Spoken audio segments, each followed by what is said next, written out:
তো বন্ধুরা, ভালোবাসাকে জিনিস এর বাচ্চা না, কিন্তু এটা তবু খেলা করতে থাকো। মনে হচ্ছে এরই বাচ্চা, এর বাচ্চা না, এটা আরেকজনের দেখো বাচ্চা। বন্ধুরা, এই যে খেলাগুলি দেখছেন, এক কুকুরের বাচ্চা আর একটা দুজন মিলে খেলা করছে, মনে হচ্ছে নিজের বাচ্চা।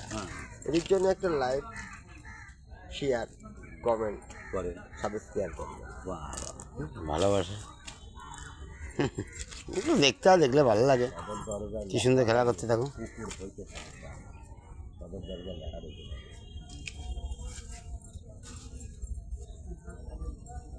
ওর নাম কিন্তু নুপুর, দেখো গলায় নুপুর বাঁধা আছে। নাম